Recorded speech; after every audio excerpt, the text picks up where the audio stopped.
está. Bien, clima terrestre, cambio climático versus calentamiento global. Parecen cosas iguales, pero sin embargo no lo son. ¿Cuánto puede haber de distancia en años entre el bebé y los abuelos? 100 años, vamos a poner como mucho, 100 años. Bueno, este organismo que nosotros vamos a estudiar a partir de este momento y hasta que se corte esta charla de Zoom, tiene la friolera de 13.800 millones de años. 13.800 millones de años tiene este sistema vivo que es el universo, que es lo que define básicamente el clima del planeta Tierra. Y acá la primera aclaración que tenemos que hacer es qué diferencia hay entre el tiempo y el clima. No es lo mismo, no es lo mismo tiempo que clima. Hay una gran diferencia. Cuando hablamos de tiempo, estamos hablando de lo que pasa acá y ahora. Cambia a cada hora. Los datos del tiempo, los datos de la hora, temperatura, humedad, presión, viento, etcétera, a eso nos referimos cuando hablamos de el tiempo, lo que nos dicen en la radio cada vez que hay un informativo: temperatura, humedad, presión, viento. A ver, aguánteme un segundito que voy a darle admisión a los que están entrando.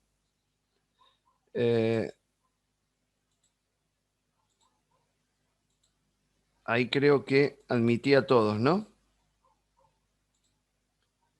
Lo que pasa es que se van sumando permanentemente. Bien. El clima, en cambio, es la suma de todos los tiempos. El clima es el tratamiento estadístico de todos esos datos anteriores, de todos los tiempos anteriores. Entonces, esto es lo que nos da la media mensual o anual de temperatura y precipitación. Por ejemplo, esto cambia muy sutilmente con los años y con los siglos. Este, por ejemplo, es el climograma de Santa Rosa, en La Pampa. Santa Rosa, fíjense la estadística. La estadística nos dice que eh, hay datos de hace 60 años nada más. Acá me tapa un poquito el panel de control, pero está entre 1961 y 2020. Cuesta encontrar datos hacia atrás. Y en esos 13.800 millones de años, estas pocas décadas de estadística son realmente muy pocas, son insignificantes. Pero bueno, me sirven como para tener una idea. Una serie de 40 años no es poca cosa. Me sirve para saber, por ejemplo, que en enero la temperatura promedio en Santa Rosa llega a los 31 grados, la máxima, y que la temperatura mínima llega a los 16. Santa Rosa de la Pampa estoy hablando, ¿no? Y que las precipitaciones, bueno, varían en las columnas que ustedes pueden ver. Pero esto era a modo de ejemplo, era para graficar la diferencia entre lo que es el tiempo y lo que es el clima. ¿Qué es lo que define el clima? Hay dos componentes básicamente que definen el clima del planeta Tierra: la astronómica y la geológica. En lo que tiene que ver con la astronómica, básicamente los movimientos de la Tierra. ¿Qué movimientos conocemos nosotros de la Tierra? Conocemos el movimiento de rotación y el movimiento de traslación. ¿Son los únicos? No, no son los únicos movimientos que tiene el planeta Tierra en su periplo alrededor del Sol. Hay otros movimientos. Fíjense, ese cambio, esa diferencia en los movimientos se da en ciclos que la astronomía definen muy bien y que exceden con tantísima holgura la vida humana que realmente da cierto escalofrío, ¿no? Fíjense la forma que tiene de orbitar la forma que tiene de orbitar la Tierra alrededor del Sol. Esto que se llama la variación en la excentricidad de la órbita, perdón, cambia cada 100.000 años. Cada 100.000 años. Ninguno de nosotros, ni siquiera nuestros tatarabuelos, fueron capaces de ver semejantes ciclos astronómicos. ¿Y en qué influye esto? Influye en el clima a lo largo de toda la historia terrestre. Otro movimiento otro movimiento que nosotros también tenemos que conocer es el movimiento que tiene el eje de la Tierra, porque parece que está fijo, sin embargo el eje no está fijo. Hay cambios en la inclinación del eje que se dan cada 41.000 años. ¿Y eso qué es lo que provoca? Cambios básicamente en el clima. Cuando la Tierra se aleja en lo que se define como el afelio, o cuando se aproxima a la órbita cerca del Sol, ahí eso también influye en el clima, y son cambios que se dan cada 23.000 años aproximadamente. Esta es la precesión del eje terrestre. Fíjense, es como un trompo, un trompo. Entonces, lo que nosotros pensábamos, lo que aprendimos en la escuela, que el eje estaba fijo, está lejos de estar fijo. Se mueve y describe todo un movimiento completo cada 25.800 años. Por eso, hoy el eje terrestre, hoy está inclinado 23 grados y medio con respecto al plano ecuatorial. Pero hoy, en otros momentos de la Tierra, esa inclinación varió, o fue más pequeña o fue más grande. ¿Y eso en qué repercutió? Obviamente que en el clima de la Tierra. Y hay otro movimiento más, que es el movimiento de nutación. Fíjense que además de girar como gira el eje de la Tierra, como si fuera un trompo, también describe ese pequeño zigzag que se da cada determinada cantidad de años, creo que son cada 11.000 años. Bueno, todo esto influye en el clima de la Tierra sin que nosotros podamos hacer absolutamente nada. No es lo mismo que el Sol pegue de esta manera, con el eje inclinado de esta manera, a que el Sol ilumine una determinada superficie con el eje ubicado en este sector o ubicado perpendicularmente como muestra la figura. Todo eso redunda después en la cantidad de insolación, en la cantidad de radiación, en la cantidad de energía lumínica que llega al planeta, y eso influye en un montón de cosas. Fíjense, acá están los hitos de los lugares que fue describiendo, que fue ocupando el trópico de Cáncer en los últimos años. Fíjense dónde estaba en el año 2005, 2006, 2007, va cambiando permanentemente. Y acá un dato más que esclarecedor. En el año 7170 a.C., hace más de 9.000 años, estaba acá, pasaba por esta parte al sur de Jujuy, de lo que hoy es Jujuy.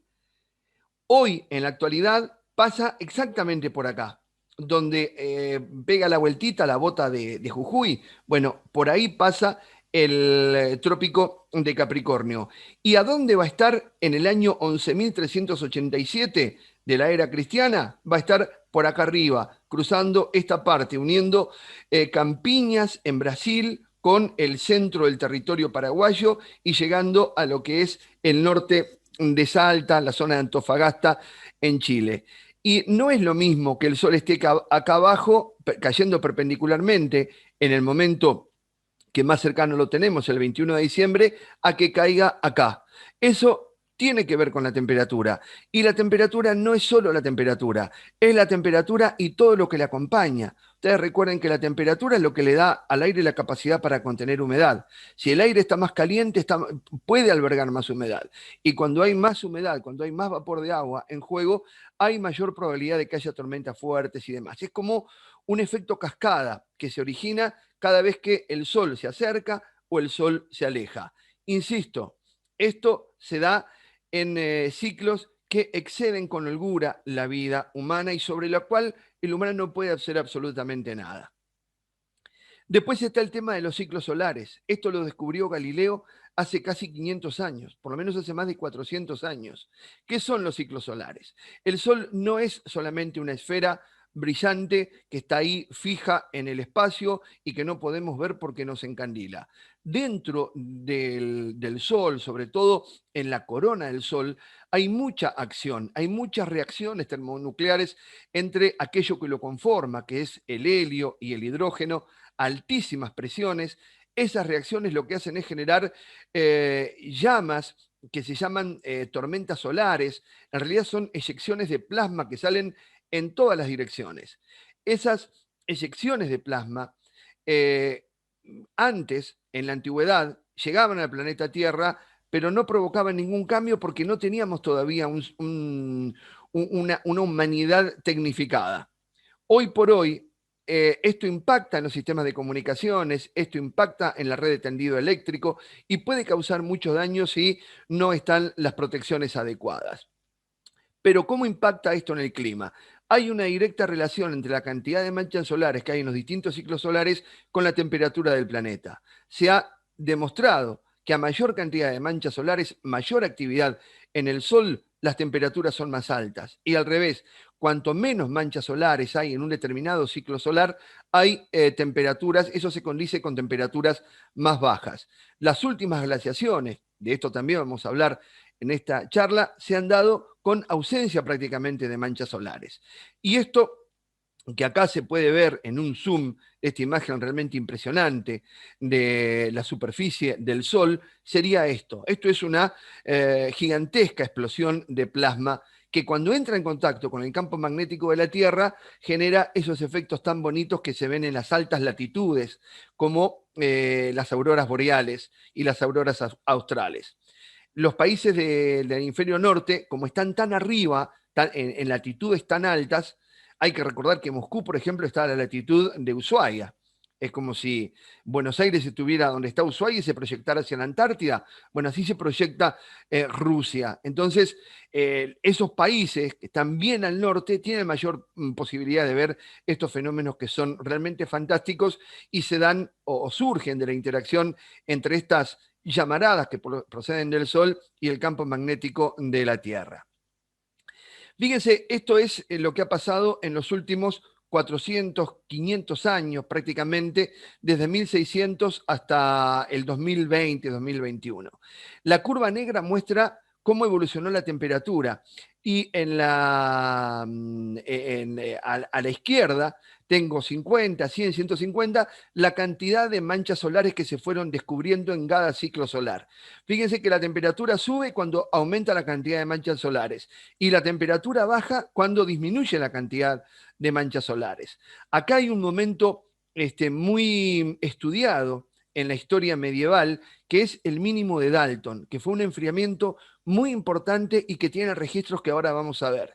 Fíjense esto es el máximo moderno, es un momento del óptimo medieval, así se llama, del óptimo, perdón, térmico. Y se dio hace poquito realmente. ¿Cómo influyó esto en la actividad nuestra, en la actividad? Ya acá estábamos como seres humanos con impacto sobre la Tierra. Estos son los últimos, el último milenio, por ejemplo. Fíjense que acá está el óptimo medieval con una temperatura elevada, después cae al mínimo de Maunder, al mínimo de Dalton, y después vuelve a subir, que es el movimiento de calentamiento actual que estamos atravesando. Pero a lo largo de estos 1000 años, ¿a partir de qué momento el hombre comienza a tener verdadero impacto ambiental sobre nuestro planeta? A partir de 1850, cuando comienza la revolución industrial. Antes también lo hacía, pero en pequeñas aldeas, no tenía un impacto que podamos considerar como global. En el óptimo medieval, por ejemplo, las temperaturas eran altas, los hielos del Atlántico Norte estaban más retraídos hacia el círculo polar ártico y le permitieron a los pueblos nórdicos avanzar en su navegación de conquista por justamente el Atlántico Norte. En esta pequeña edad de hielo, en cambio, el Támesis se veía congelado y las embarcaciones tenían que ser arrastradas sobre el hielo, básicamente, porque eso es lo que se vivía en Londres. Fue el periodo más frío documentado en Inglaterra. Se produjo durante el invierno de 1683 a 1684. Faltaban casi 200 años todavía para la revolución industrial. El clima de la Tierra, cada vez que a mí me invitan a dar una charla sobre esto, yo digo siempre esto, ¿no? Es algo de lo que se habla mucho, pero de lo que se sabe realmente poco. ¿Pero por qué se sabe poco? ¿Porque no hay interés de estudiarlo? ¿Cómo no va a haber interés en estudiarlo? Hay muchísimo interés en estudiarlo, pero son tan grandes, tan siderales los tamaños, las dimensiones de las fuerzas que están en juego, que cuesta mucho elaborar una hipótesis confirmada con una teoría y después con el mismo método científico poder elaborar una ley. Porque por lo costoso y por el tamaño justamente que tienen estas fuerzas que definen el clima. Este hombre fue uno de los más importantes difusores de la astronomía. ¿Y qué fue lo que hizo para contar la historia del planeta Tierra? Este hombre dijo, el universo tiene 13.800 millones de años. Yo no puedo ir milenio por milenio diciendo cuáles fueron los hitos más importantes. Entonces, para entenderlo, lo comprimió en un año de la vida terrestre. Entonces, si nosotros pensamos que el minuto cero de este año fue el momento del Big Bang y que hoy es el último microsegundo, el 31 de diciembre de ese año en el que este hombre, Carl Sagan, comprimió toda la historia del universo, vamos a tener una idea, primero de lo infinitesimales que somos en esta épica del universo. Entonces, ¿qué hizo? El tipo elaboró un almanaque astronómico. Entonces, ¿cómo lo dividió? Dividió 13.800 en 12. Entonces, cada mes vale alrededor de 1.150 millones de años. Hablamos de millones de años, de miles de millones de años, como cualquier cosa, ¿no? Pero bueno, este es el Big Bang. Unió el inicio del inicio con el momento actual. Este es el momento actual de nuestra humanidad. Acá podemos ver distintas ciudades que no vale detenernos en señalarlas, pero esto es Nueva Zelanda, esto obviamente es París, esto es Buenos Aires, esto es Londres. Comprimió esos 13.800 millones de años de evolución en un año de nuestra vida terrenal. Y el 1 de diciembre ocurría justamente esto, el Big Bang. El 1 de enero, perdón, el 1 de enero. El minuto 1 del 1 de enero era el principio de todo. Después empezaban a aparecer cosas. Esto, por ejemplo, yo no sé si ustedes lo tienen tapado, así como lo tengo yo. Voy a tratar de ocultar los controles. Ahí está. En marzo de este supuesto año que engloba los 13.800 millones de años de evolución, aparece la Vía Láctea. ¿Por qué la Vía Láctea? Porque para las primeras civilizaciones, para las civilizaciones primitivas, era como un derramamiento de leche de algún ser mitológico, obviamente, y muchos se lo atribuyen a la diosa Hera. Era el camino de la leche. De hecho, los nórdicos, los vikingos, creían que ese era el camino para llegar al Valhalla. Esa es nuestra Vía Láctea. Aparece en marzo, hace 11.000 millones de años. En agosto de este año, recuerden que hoy es el último microsegundo del 31 de diciembre de ese año, y que el 1 de enero fue el Big Bang, apareció el universo, empezó a crearse el universo. En agosto aparece el sistema solar. Recién en agosto aparece la Tierra a gestarse, hasta después transformarse en esto que conocemos. ¿Qué era la Tierra en ese momento, cuando recién comenzó a gestarse? Era una suma de meteoritos que se iban consolidando uno con otro y que generaban un ambiente absolutamente tóxico. Si hubiese existido vida en ese momento en el planeta hace 4.500 millones de años, cuando la Tierra estaba en formación, se hubiese muerto instantáneamente porque todo era veneno. Lo que salía de los volcanes, la temperatura, los gases que estaban en juego, que son básicamente los mismos que hay ahora, todo conformaba un verdadero veneno. Y obviamente las temperaturas de la corteza terrestre era absolutamente imposible de soportar. En septiembre, fíjense que ya estamos en septiembre y recién ahí comienza, por el choque de un asteroide con nuestro planeta, aparece nuestro satélite natural que es la Luna. Esto pasa hace 3.500 millones de años. Van a ver en diciembre cómo se acelera todo esto. En ese momento, las erupciones volcánicas empiezan a enfriarse, o sea, empieza a enfriarse la corteza terrestre y lo que era un mundo absolutamente caliente ya permite que se vaya acumulando agua en la superficie.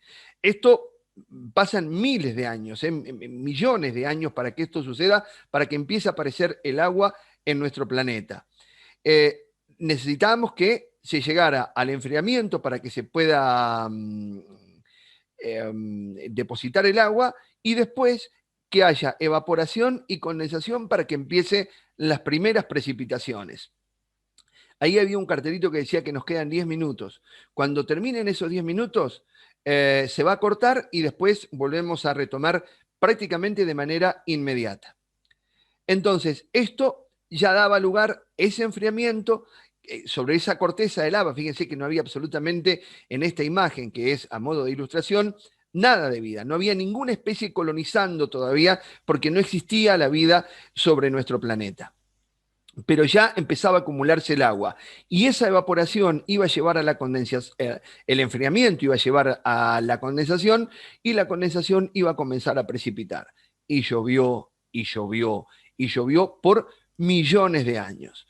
Lo que emergió después de todo eso fue un mundo donde el 90% de su superficie estaba tapado por un agua que no tiene nada que ver con el agua de los océanos que conocemos ahora.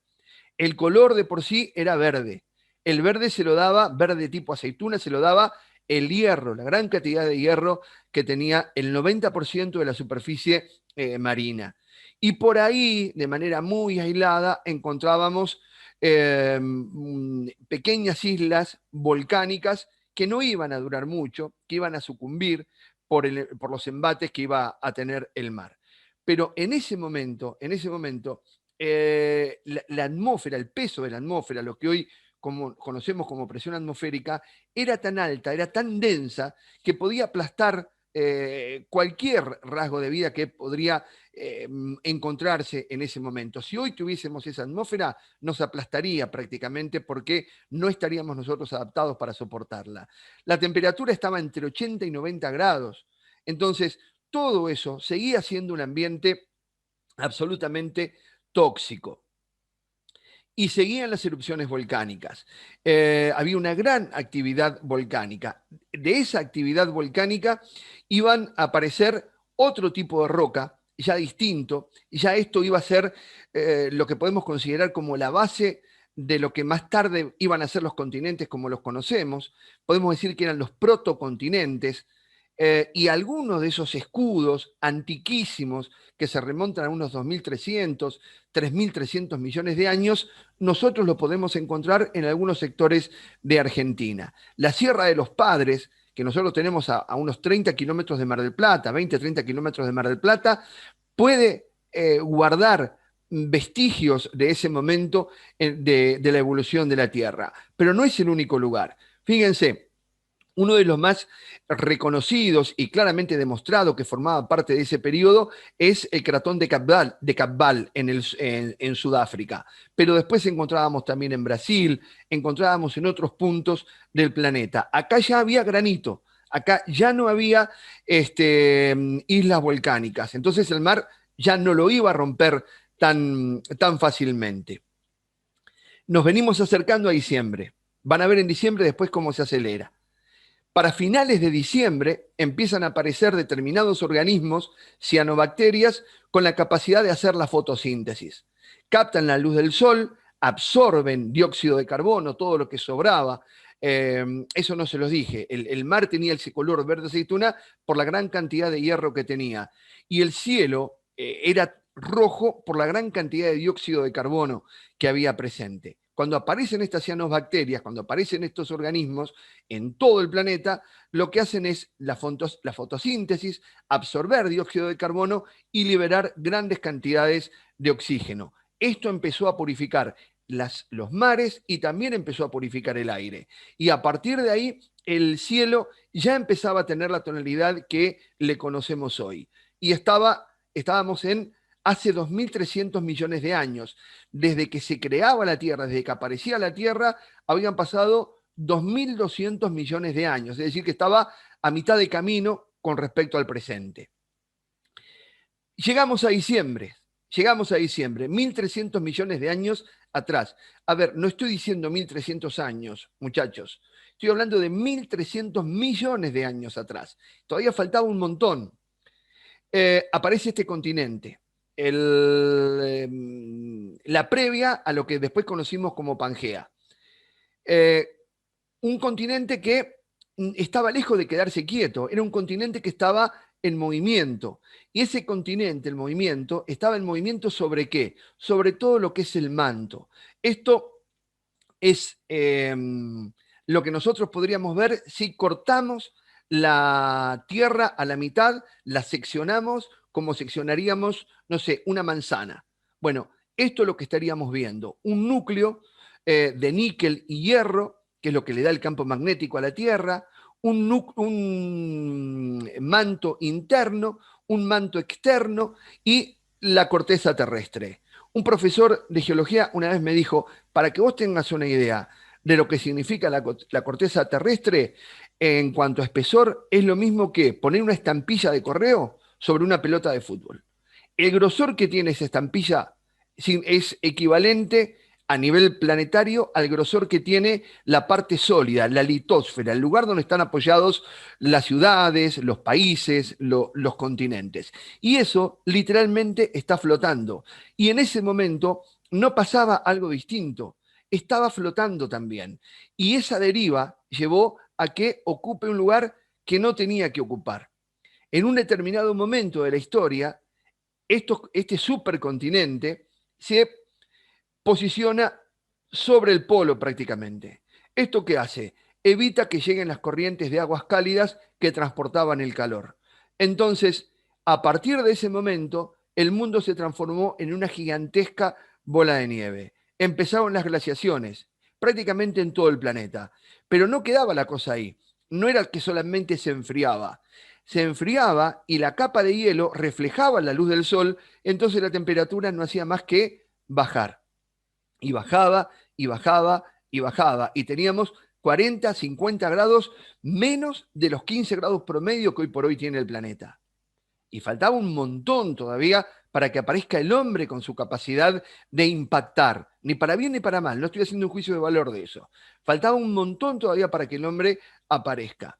¿Y qué es lo que hemos visto hasta ahora? Los cambios que ha tenido el clima por la astronomía, por las causas astronómicas y también por las causas geológicas. Obviamente que la vida acá quedó reducida a bacterias, a algunas algas que quedaron abajo de pequeños organismos que quedaron sepultados por el hielo. Pero a ver, todo esto que estaba pasando acá seguía pasando.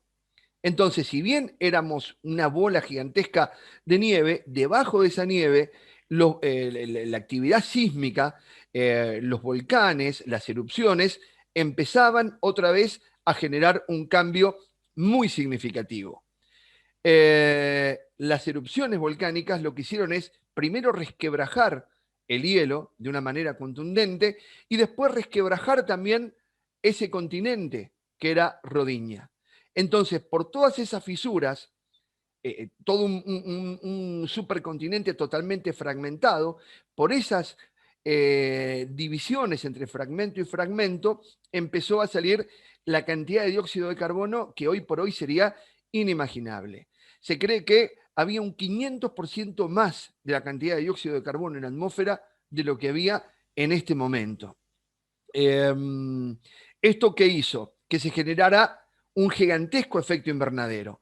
Entonces, el resultado de ese periodo de fuerte actividad vulcanológica, fuerte actividad sísmica, fue un mundo con océanos de poca profundidad, muy cálido, muy húmedo, y en cada trozo de ese continente había infinidad de vegetales propios de lugares tropicales. A partir de ahí, y por la gran cantidad de oxígeno que quedó en el aire, se da una explosión de vida compatible con lo que conocemos como el período cámbrico. Esto se hace 530 millones de años atrás. Es el 17 de diciembre. Nos estamos acercando al 31 de diciembre ya. Nos queda un minuto, se va a cortar. Recuerden, no se tomen ninguna pausa, vamos a seguir. Cortamos e inmediatamente nos volvemos a conectar. Así que ahora vamos a seguir lo que nos queda de esta fracción de minuto y cuando lleguemos al final tratemos de recordar por qué diapositiva íbamos. Pero acá ya nos estamos acercando al 17 de diciembre y hace de eso 530 millones de años. Entonces, entre el día 20 y 24, fíjense que ya estamos cada vez más cerca del último segundo, del último minuto, de la última hora del 31 de diciembre. Fíjense todo lo que pasa en ese periodo que se mide en centenas de millones de años. Aparecen las primeras plantas, aparecen los primeros insectos, aparecen los primeros reptiles, y el mundo era un gigantesco bosque de helechos. Era un mundo cálido, era un mundo absolutamente húmedo, donde toda esta vegetación proliferaba de una manera hermosa. Ahora, gracias a ese momento, esos 100 millones de años aproximadamente, tenemos nosotros la fuente de combustibles fósiles que hoy tenemos. Todo lo que es carbón, todo lo que es gas, todo lo que es petróleo, todo viene de ahí, de ese momento, de los 4.500 millones de años que tiene la Tierra, esos 100 millones de años son los que dejaron atrapados, estratificados en un lugar de la corteza terrestre, todo esto que después se transformó en combustible fósil, que es lo que hoy nos sirve de energía. Pero claro, abajo de eso, la geología seguía haciendo lo suyo. El mundo seguía siendo un hervidero abajo de la corteza terrestre, de esa estampilla arriba de la pelota de fútbol. Y empieza un gran evento, un mega evento de erupciones volcánicas que provoca un verdadero cataclismo. Se da en distintas partes del mundo simultáneamente, pero especialmente en la zona de Siberia. Emergen como si desde la parte más profunda del manto, donde está el magma, todo eso que brota cada vez que entra en erupción un volcán, empiezan a presionar sobre la corteza terrestre desde abajo hacia arriba hasta que la rompen. Y a partir de ahí empieza una liberación de todos los gases que ustedes se puedan imaginar, que son los mismos que hoy por hoy encontramos cada vez que un volcán entra en erupción. Yo creo que cuando hoy, en la actualidad, un volcán entra en erupción y si tuviésemos la posibilidad de verlo de cerca, lo que estaríamos viendo sería la historia viva de nuestro planeta. Bueno, todo esto, que fue una erupción masiva, lo que provocó fue millones y millones de escombros por la erupción justamente de ese volcán. Pero no solamente eso, también generó una cantidad de gases que lo que provocaron fue una extinción masiva. Duró más de 1 millón de años. Arrojó tanta roca fundida como para enterrar una superficie equivalente a la de Estados Unidos bajo 300 metros de escombro.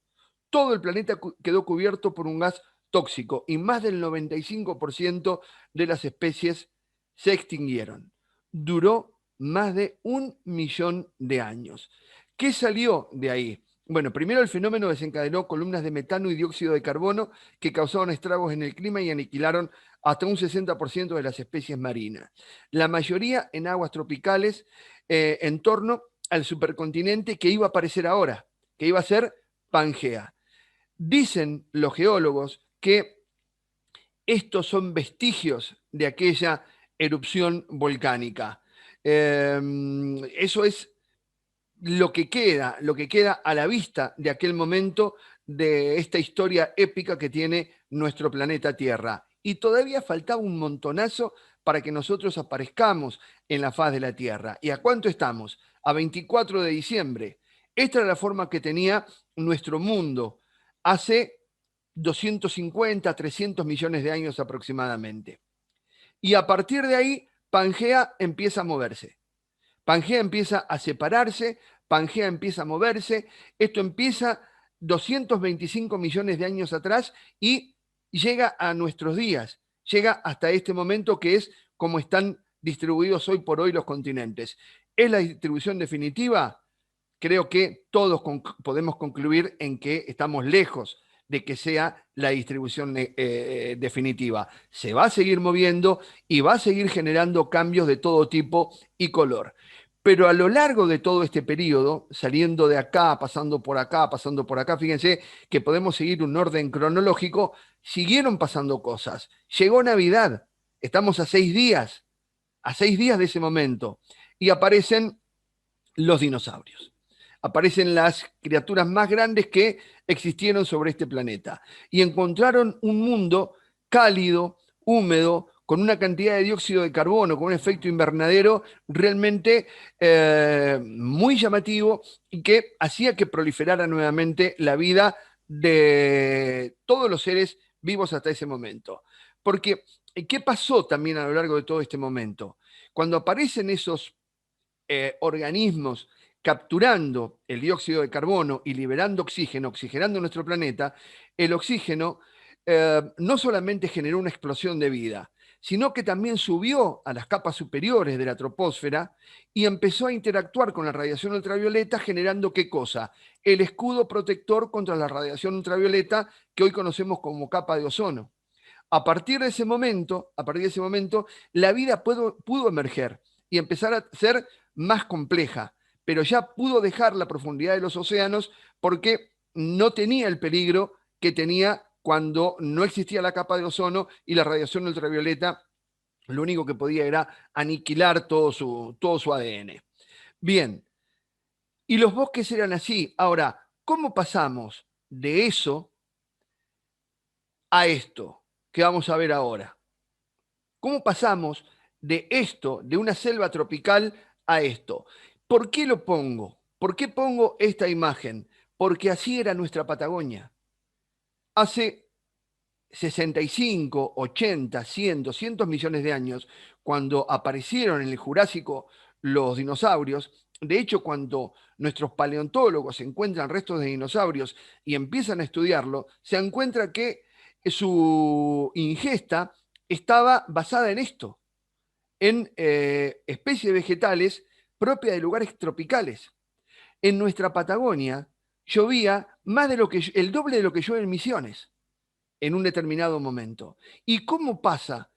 Esto es un ejemplo, ¿no? Pasó en otras partes del mundo donde se dieron determinadas cosas que ahora vamos a charlar. ¿Cómo pasamos de esto a esto?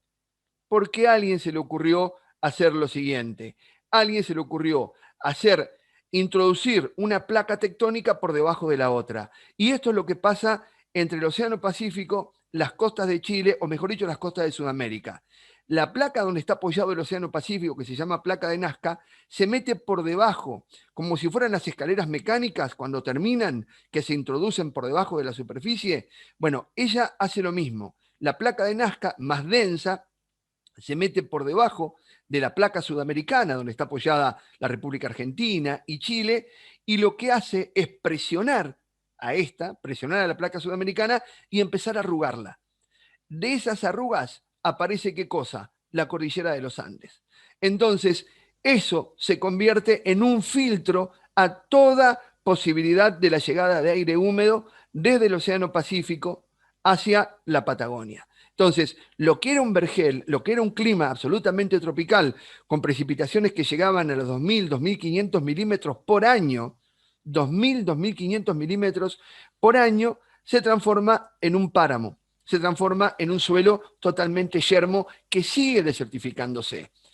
Y pasa esto que aquellos que están en Mendoza y en todos los lugares donde hay grandes cordones montañosos lo entienden muy bien, que es poner una barrera física, una montaña, a la llegada del aire templado y húmedo del Océano Pacífico.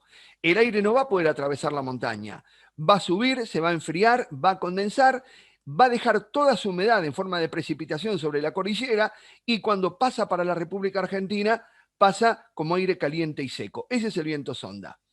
Es más, olvídense de estos numeritos. Si me siguen, vamos a hacer una suma algebraica rápida, sencilla, para entender cómo es el mecanismo este del efecto sonda, que nosotros lo llamamos sonda acá, pero en otros puntos tiene otro nombre. Efecto Foehn, viento de Santa Ana, Siroco. Cada región le pone su nombre. Nosotros le pusimos el viento sonda. Acá hay dos formas en que el aire asciende y desciende.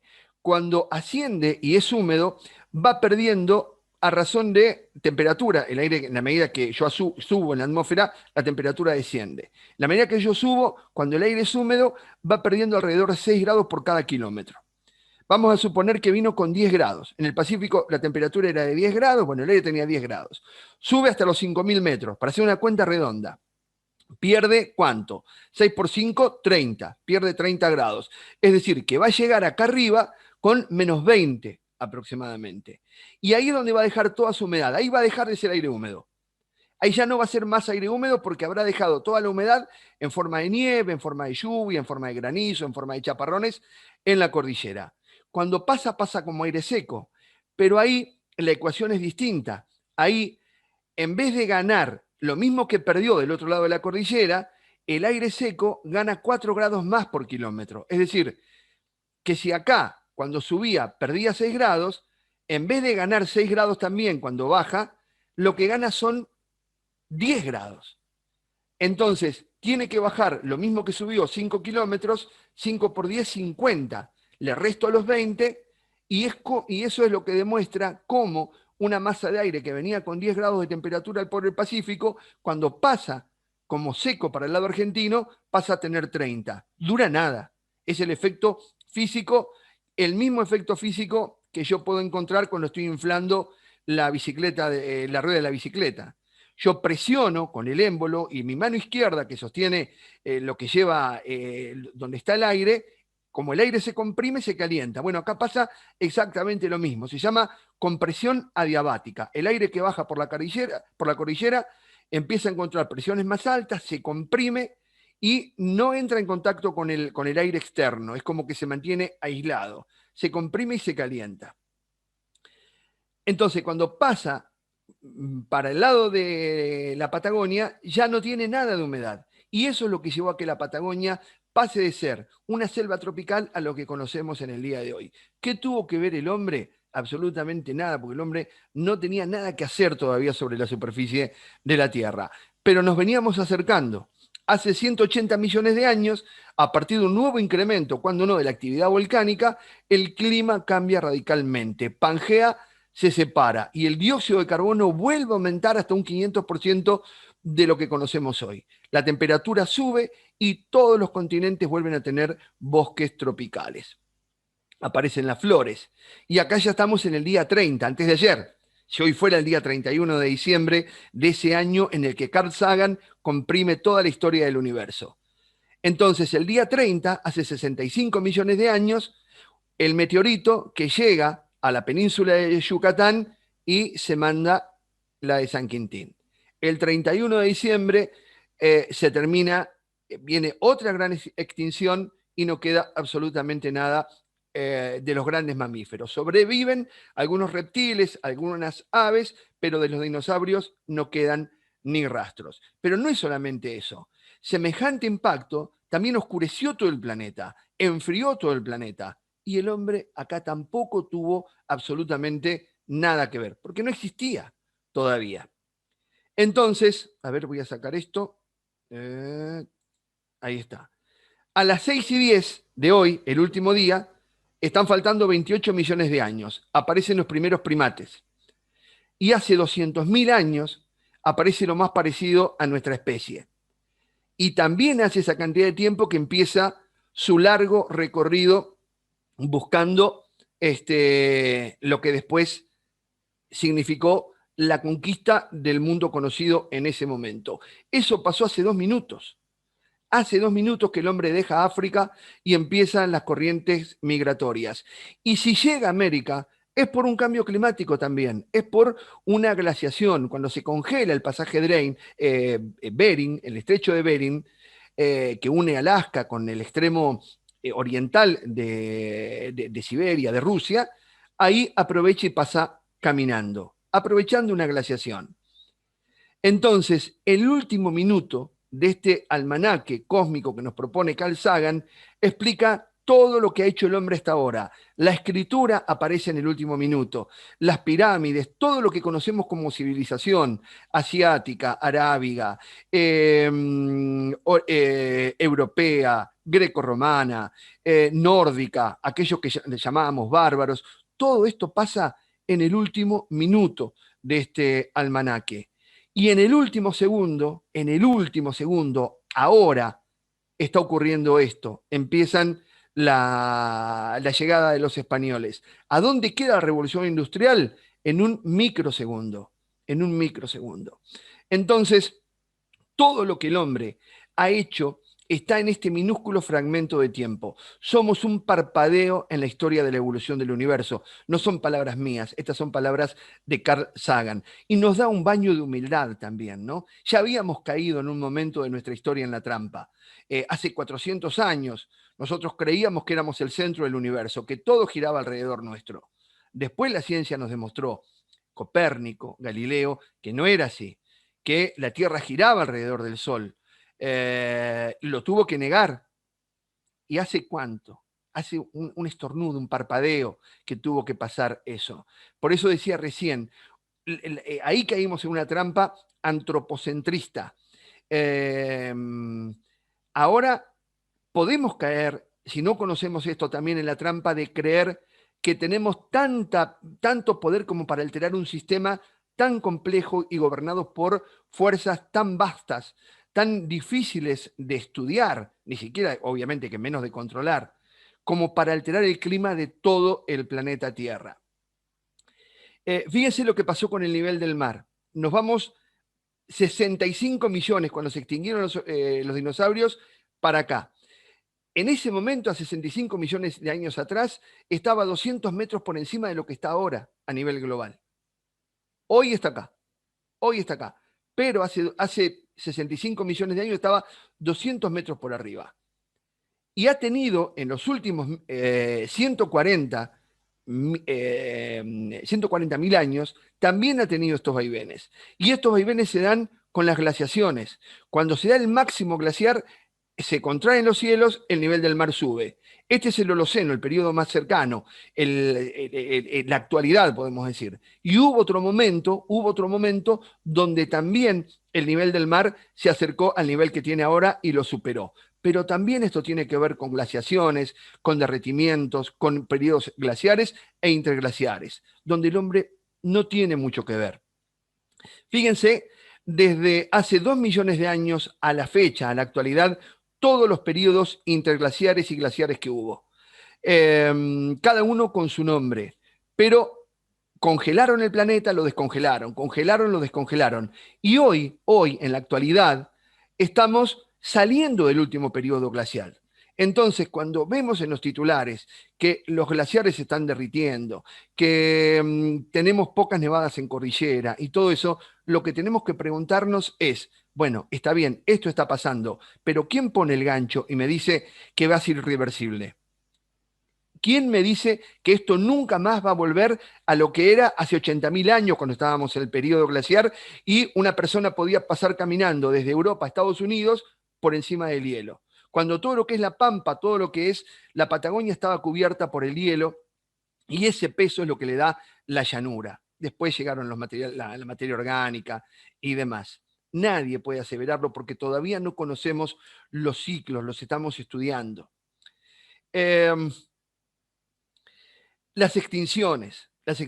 Ahora estamos muy preocupados porque el cambio climático puede alterar la vida en el planeta. Pero si esto es lo que ha venido ocurriendo a lo largo de todo este año cósmico de Carl Sagan, fíjense la cantidad de extinciones que hubo. En el Ordovícico y Silúrico, ¿cuándo fue eso? Acá, hace 450 millones de años. Es la primera extinción masiva. Se cree que el 85% de las especies sucumbieron. La siguiente fue entre el Devónico y el Carbonífero. El 82% de las especies sucumbieron 350 millones de años atrás. Entre el Pérmico y el Triásico, acá fue terrible. Ahí donde fue el efecto bola de nieve. 96% de las especies. No quedó, como diría Aristóteles, ni el loro ahí. Después el Triásico y el Jurásico, 76. En el último, 75, la última gran extinción. ¿Y cuándo vendrá la próxima? ¿Qué rol jugaremos nosotros en la próxima? ¿Qué quedará de nosotros? Si somos eso que decía Carl Sagan, un verdadero parpadeo en la historia climática de la Tierra. Entonces, ¿de qué hablamos cuando hablamos de clima? Hablamos de geografía, hablamos de astronomía, hablamos de geología, hablamos de oceanografía y acá sí tiene que ver el hombre. Y también hablamos de sociedad. ¿A qué me refiero con que hablamos de sociedad? Esto es un huracán. Esto es Cuba, esto es un huracán, no me acuerdo cuál, pero es uno de los tantos que asola el Caribe habitualmente. La pregunta es, Cuando uno de esos huracanes llega acá, esto es Miami, esto es la Florida, cuando llega acá va a generar un determinado impacto. Ahora, si el mismo huracán, con la misma potencia, llega, no acá, que esto también son diapositivas del Caribe, llega acá, ¿qué impacto va a generar? ¿El mismo que el que podíamos ver acá? No, acá sí, capaz que se lleva puesto un yate. El dueño de ese yate después va a ir a cobrar el seguro y la vida va a continuar, si es que no lo agarraba en el mar, obviamente. La capacidad de consumo es lo suficiente como para estar preparados. La capacidad intelectual para entender el fenómeno es suficiente para saber que esas góndolas tenían que quedar vacías porque me tengo que mm, alcanzar a llenar mis alacenas porque no sé cuánto va a durar esto. Tengo el conocimiento, tengo la capacidad económica. Acá es totalmente distinto. El mismo huracán pasa por Haití y tenemos que contar por miles la cantidad de muertos, desaparecidos y desplazados. Y acá lo primero que surge en letras de molde es el cambio climático, no sabe hacia dónde nos va a llevar. Y no tiene nada que ver con el cambio climático. De hecho, el clima, como vimos, estuvo cambiando siempre. Tiene que ver lo que no se hizo por esta sociedad. Pero acá el clima no tiene nada que ver. El clima puede llegar a ser un gran chivo expiatorio de lo que no se hizo, porque no se puede defender. El primer huracán, el primer aviso de huracán data, escuchen este dato, de 12 de septiembre de 1875 y se dio en Cuba, lo dio un fraile. Entonces, esto no es nuevo. Lo que está pasando ahora con, con los periodos de huracanes, con los momentos de los huracanes, con las temporadas de huracanes, es algo que tiene registros antiquísimos, incluso antes de que esas islas estuvieran habitadas. Pero para entender eso, también tenemos que entender la geografía y cuáles son los problemas que tenemos para entender, en este caso no tanto la climatología, sino la meteorología. Nosotros estamos acostumbrados a ver el planiferio con el cenit puesto sobre el ecuador, ahí el hemisferio norte para un lado, el hemisferio sur para el otro. Yo les propongo otra visión. Yo les propongo pararnos sobre el polo sur y mirar hacia la República Argentina, hacia el sur de Sudamérica. Fíjense que lo que predomina es el agua, Pacífico, Atlántico, Índico, y todo esto es la Antártida. Fíjense lo que representa una pequeña porción de Pisa en el medio de dos espejos de agua, de tres espejos de agua, porque también hay que contar el pasaje Drake. Ahora, estas son la cantidad de estaciones meteorológicas de superficie que hay entre Chile y Argentina. Fíjense todos los espacios en blanco.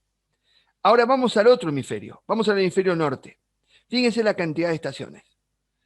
Entonces, cuando no podemos advertir sobre un proceso de inestabilidad, sobre un proceso de mal tiempo, lo primero que tenemos que entender es esto, que estamos en una porción geográfica donde predomina el mar, que estamos en un lugar que no siempre entendió que la meteorología era algo para invertir y no un gasto, porque de haberlo entendido tendríamos muchas más estaciones meteorológicas y tendríamos casi la misma concentración de datos que uno puede encontrar en Europa. Entonces, ¿en qué implica esto? En que las tendencias climáticas, la respuesta a las preguntas como por ejemplo, ¿cómo va a estar el verano? Las voy a poder contestar en los dos hemisferios, en el hemisferio norte y en el hemisferio sur, pero con una diferencia. En el hemisferio norte no va a ser necesario inventar nada, no va a ser necesario ningún artilugio matemático, cibernético, para hacer pasar las líneas, los vectores, los contornos que muestran dónde van a estar las lluvias, dónde van a estar los vientos, dónde van a estar los cambios de viento, dónde va a estar la nieve. En cambio, acá, en América del Sur, es muy difícil tener la misma precisión, no porque los meteorólogos de acá seamos malos. Si fuéramos médicos, podríamos decir que los dos tenemos la misma formación, el que se formó acá y el que se formó en París, con la diferencia de que el que se formó en París está dentro de una clínica absolutamente sofisticada y llena de lo último, y gana bien, y está contento, y no tiene problemas. El que está acá está en una clínica de campaña, en un hospital de campaña. Los dos saben, los dos interpretan las variables, pero uno tiene muchos más recursos materiales para un pronóstico Acá lo que tenemos que hacer es redoblar el trabajo. Si allá laburan 6 horas, para hacer un buen pronóstico, acá tenemos que trabajar 12. Y también, no, tan mal no nos va. Bien, entonces, ¿cuál es el riesgo de todo esto? El riesgo de todo esto es creer que lo que nos muestran como modelo matemático es una certeza absoluta, es la verdad relevada de cómo va a ser un determinado escenario. Les voy a contar una historia. África, uno de los lugares más postergados de África. Va una multinacional, le encargan el desarrollo de una población. Entonces el gerente va y le pide a su gerente de informática, le dice, bueno, yo quiero que me digas qué cantidad de alimentos se van a consumir dentro de los próximos 50 años. El tipo va, hace las cuentas, hace las proyecciones, tira los datos, viene al gerente y el gerente le dice, no, esto no me sirve, hacelo de vuelta. Bueno, ajusta, vuelve a laburar, ajusta todas las variables, le presenta un dato más ajustado, para él más preciso, y lo vuelve a sacar carpiendo. Dice, no, esto no me sirve. Andá a ajustar las variables y tráemela de vuelta. El tipo pobre va, hace otra vez los cálculos, y cuando viene, lo vuelven a retar, entonces el gerente le dice, no, mira, lo que nosotros necesitamos es que este gráfico que me decís vos esté desviado un 10% para arriba. ¿Por qué? Porque si está desviado un 10% para arriba, vamos a encontrar la justificación para tener un crédito y construir un acueducto que lleve agua a uno de los lugares más desprotegidos de África. Entonces, ahí sí, el gerente de informática entiende el desafío y modifica un poquito las variables y crea un escenario, moldea lo que él cree que va a ocurrir o lo que él quiere que ocurra dentro de 50 años. Lo presenta y efectivamente consiguen la plata y en vez de que pase esto, llega el agua. Entonces, ¿qué quiero decir con esto? Que los escenarios, o sea, los modelos matemáticos, tienen una entrada y una salida. En función de lo veraces, de lo creíbles, de lo, eh, a ver, bueno que sea el dato de entrada, de eso va a depender la calidad del dato de salida. Si el dato de entrada está tergiversado por algo, la salida también va a estar tergiversada. ¿Y por qué podría estar? Nos quedan 10 minutos, creo que llegamos. ¿Por qué podría estar tergiversada? Por un montón de cuestiones, por un montón de intereses. Conclusión, las variables se pueden manipular por lo que el escenario se puede crear. En este caso fue con fines benéficos, pero pensemos que en torno a las decisiones que se toman en función de la evolución del clima, está el cambio de matriz energética de un país, por ejemplo.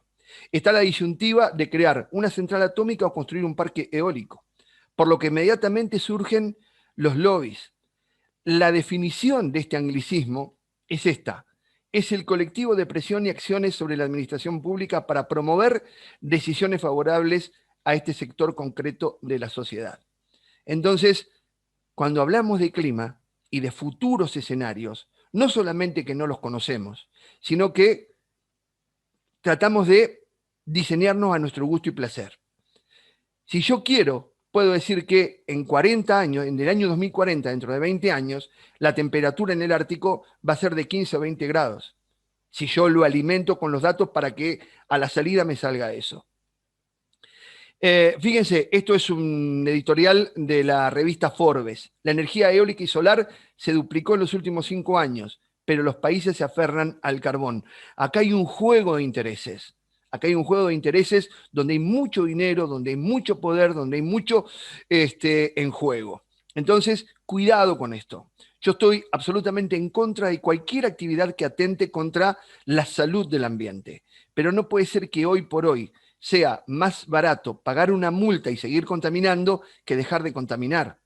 Argentina tiene leyes ambientales muy importantes, leyes de avanzada, pero se ha quedado atrás en el poder de policía para ejercer el control de esas leyes. Entonces, vamos a la orilla del riachuelo y todavía encontramos curtiembres desparramando todo lo que no tienen que desparramar sobre ese curso de agua. Se las multa. Esa curtiembre va y paga la multa y sigue contaminando, le sale más barato.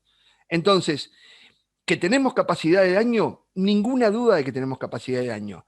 Pero si al hombre, además, se lo controla, no solamente que va a poder trabajar, sino que se va a poder desarrollar armónicamente. Un ejemplo de esto muy claro es Mendoza.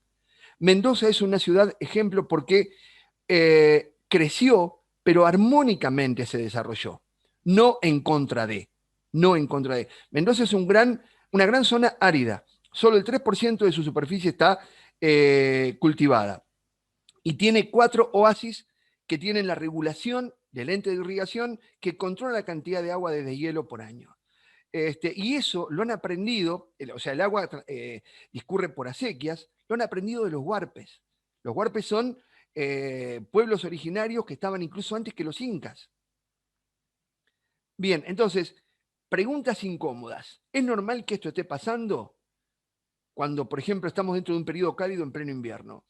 Y eso es una pregunta incómoda, porque lo primero que tenemos que definir es, ¿qué es lo normal? ¿Cuánto podemos ir para atrás en estadística para decir que esto es normal o anormal? 100 años, como mucho.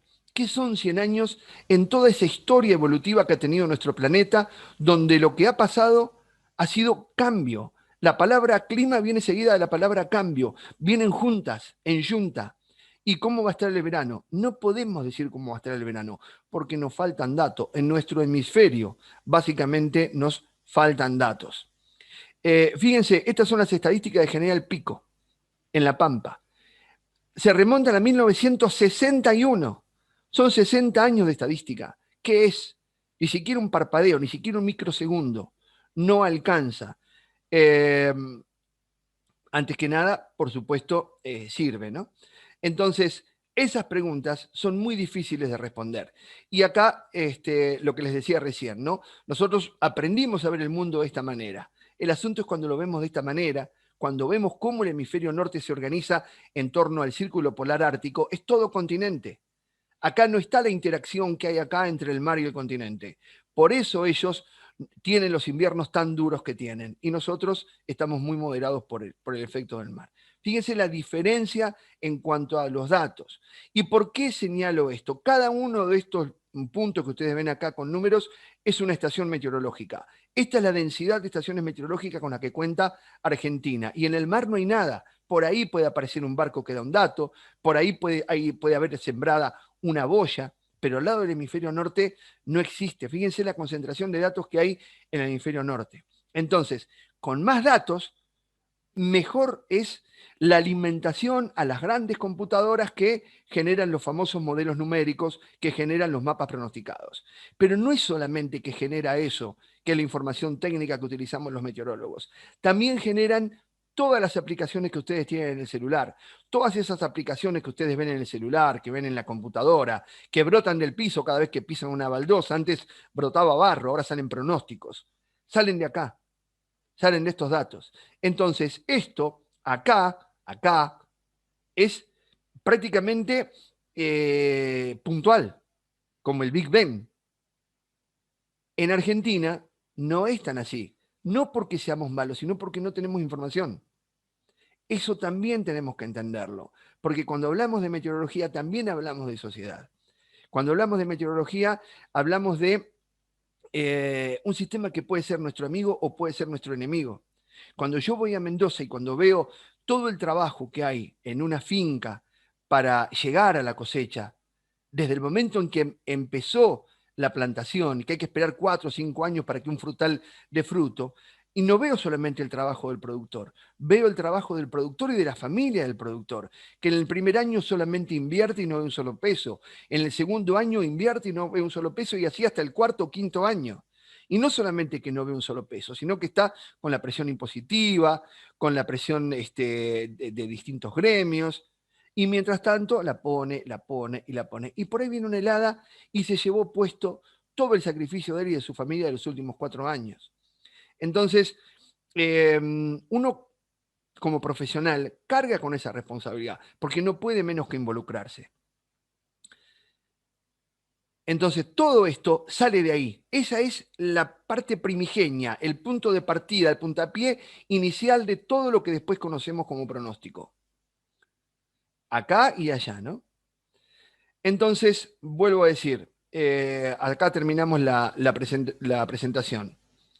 Eh, El clima del planeta está cambiando porque la palabra cambio le es inherente. Tratemos de que esta Tierra que estamos habitando desde hace 3 segundos no se canse de nosotros y nos expulse como expulsó en las 5 extinciones masivas que hubo a lo largo de la historia del planeta. Tratemos bien al planeta, seamos conscientes en nuestro pequeño mundo de si vamos a algún lugar donde generamos residuos, que esos residuos vuelvan con nosotros y le demos el tratamiento apropiado. Eh, no nos dejemos asustar, pero tampoco subestimemos nuestro poder de daño. Bueno, esto fue humildemente la visión y el propósito de esta charla. Espero les haya gustado, espero sus comentarios en las redes sociales y demás, y me gustó muchísimo compartir este momento con todos ustedes. Nos alcanzó todo el tiempo que nos dio Zoom. Así que tengan una linda noche, que tengan un excelente fin de semana, y será hasta otro momento, hasta otro encuentro, ojalá que ese pueda llegar a ser presencial. Gracias, muchísimas gracias por todo. Gracias, Pedro. Gracias. Gracias, gracias, gracias. Gracias, gracias. Gracias, Pedro. Nos vemos. Gracias, Pedro.